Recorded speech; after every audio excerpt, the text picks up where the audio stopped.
criticism he's faced, fair or not, it will only spur him to greater heights. Dallas has gone 1 of 3 from downtown since halftime. Barea kicks to Nowitzki. Barea, the pass to Harris. Jordan with the rebound. Jordan's got his 5th rebound right now in the game. Great job defending the hoop there.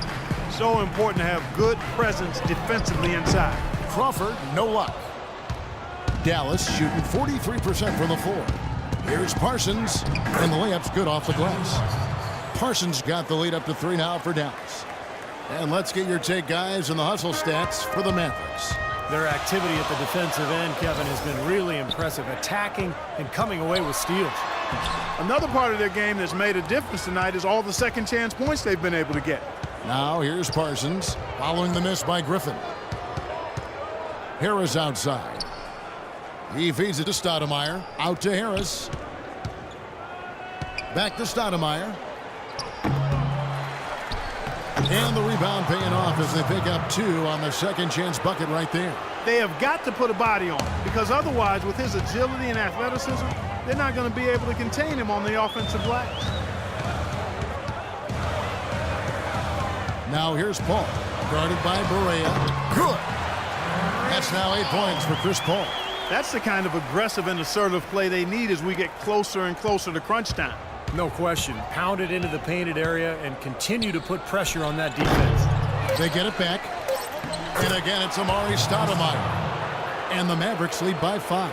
Well, that's how you pick up second chance points. Stay active, be energetic, and react as soon as the shot goes up. Paul, no good on the buzzer beater. And we've reached the end of the third. It's Dallas up 5. And we're coming right back. Be sure to stay with us as we get started for the fourth quarter.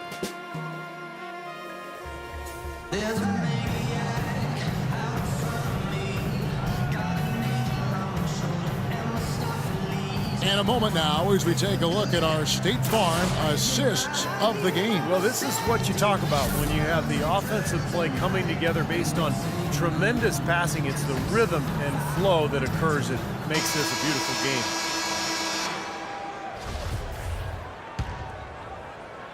And here is Los Angeles now. It's a 5-point game. On the floor for Dallas, we've got Ellis. Chandler out there with Stoudemire. That's Rajon Rondo. And it's Jefferson in at the 3. And here we go with Rajon Rondo.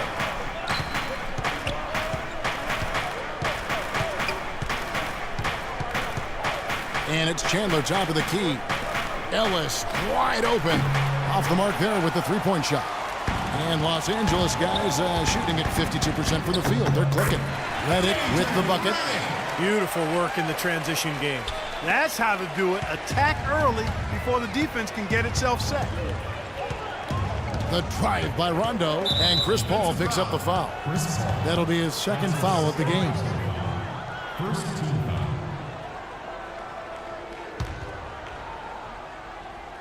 Stoudemire setting the pick for Rondo. Shoots off the screen. Jefferson kicks to Ellis. Chandler a screen. Trying to break that ice-cold streak. Monte Ellis at 6'3" is certainly a gifted scorer. He played most of his career minutes at the shooting guard position. He gives up some size there, however. And that's been a challenge for him at the defensive end.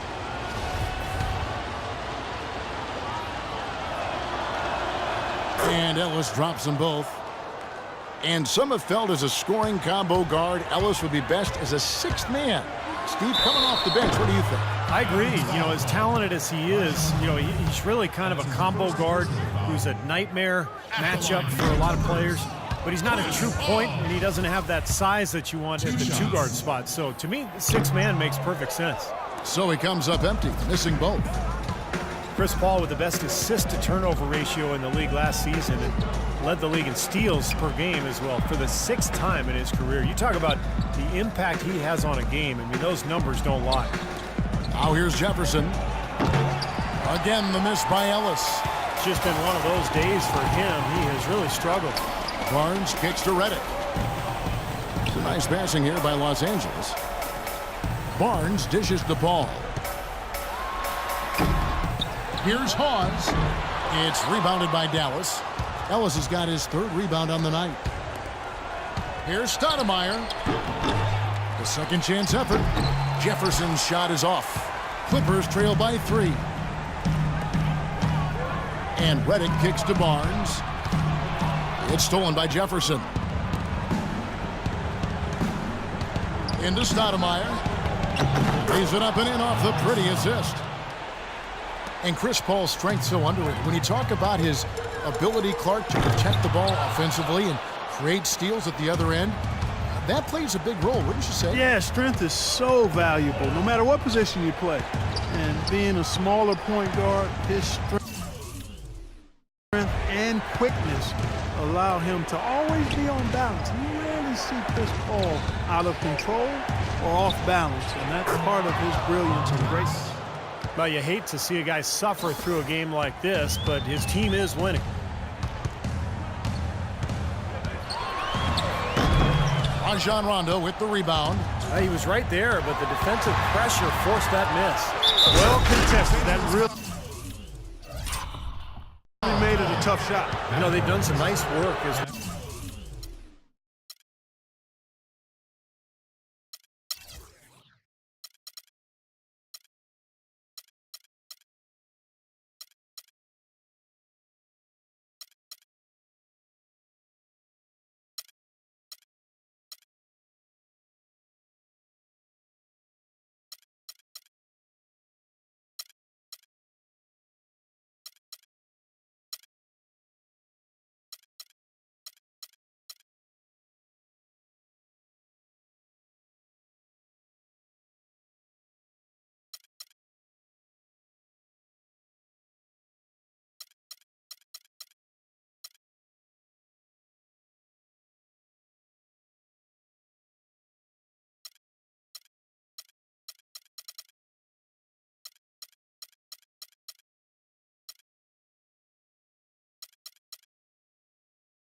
Come down the stretch and into the final quarter. I'll say they're looking very determined as they try to close this one out.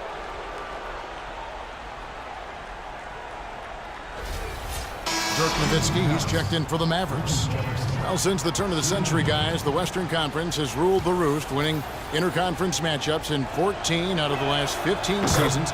To Steve, last season, the highest ever win percentage for the West at over 72%. Yeah, and 8 of the league's top 10 teams played in the West record-wise. Maybe time to take a fresh look at a top 16 playoff structure. Los Angeles calls timeout.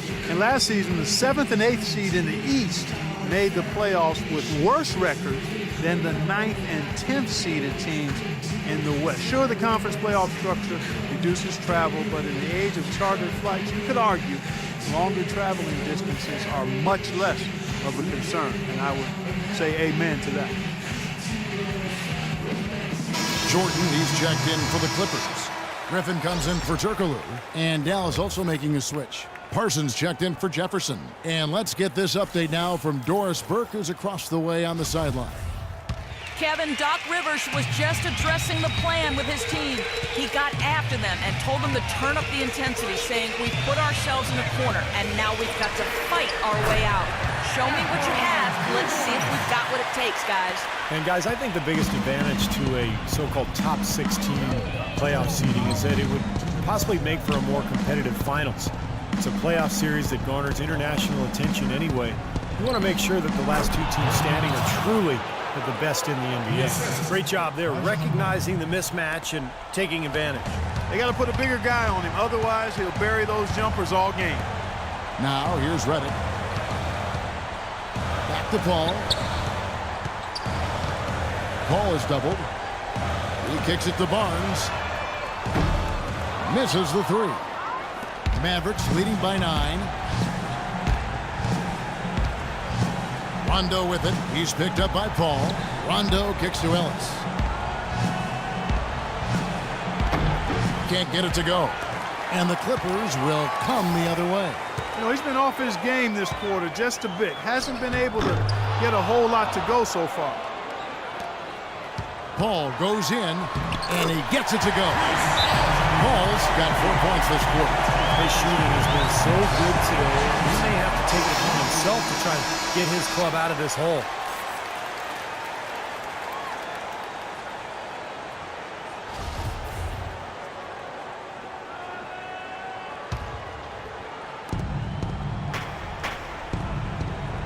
Barnes against Parsons. Nowitzki outside.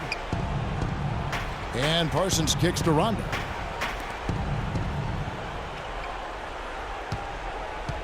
Down to 5 on the shot clock. And the shot is good from Nowitzki. And that puts a cherry on top, so to speak, of what's been a phenomenal showing for them. All over but the whining now, Steve. Now here's Paul. Redick for 3. Good, and Paul gets the assist. That's like a layup for him. He's just wide open out there. 36 seconds left to play here in the fourth. And now they decide to foul intentionally.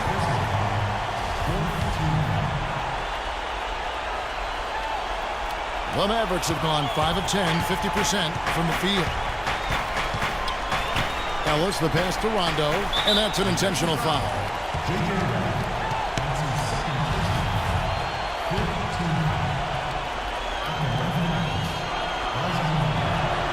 He hits the first one, and that makes it a 7-point lead.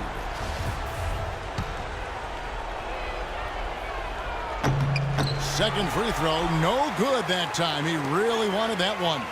4 seconds separating the shot and game clocks. Griffin kicks to Jordan. It falls! Oh, and that cuts the lead to just 5.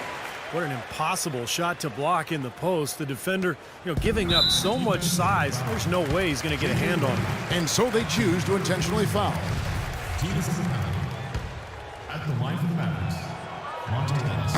And he misses the first one. Boy, he wanted that one to fall.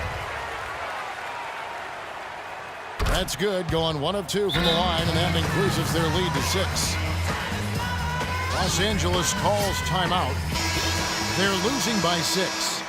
There's 18 seconds left in the fourth quarter. Guys, what's your take? I think they have to go for a 3 right now, don't you, Clark?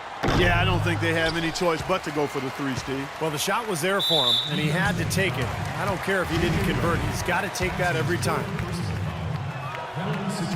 So the first one drops, and that makes it a 7-point lead. 2 shots. So he gets them both, and it's an 8-point game.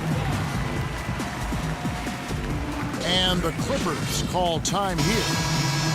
They trail by 8. There's 10 seconds left here in the fourth quarter. Guys, your thoughts? Well, they can game plan all they want, but there's not enough time left for them to come back and win this game. Yeah, I'm not quite sure exactly what they think they're going to pull off here. Boy, I'll tell you what, since the beginning of the fourth quarter, the three-point shot has really just been there for them. Everything's falling.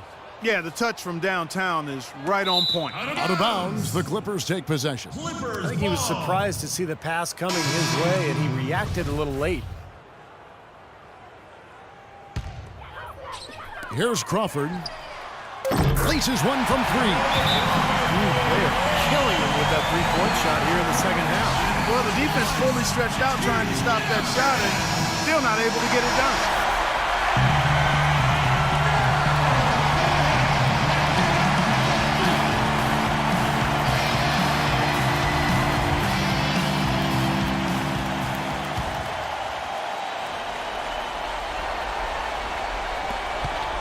And an intentional foul there stops the clock. Yeah, no question the right call at this point. You can't let them just dribble it out. That's right. I mean, you got to send them to the line and hope for a few misses. 2 shots.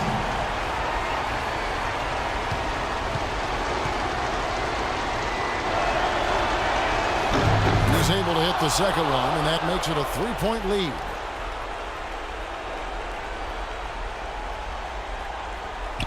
And a chance here to send it into overtime. Need a 3. Not watching the line there. That'll be a backcourt violation. And an intentional foul right there.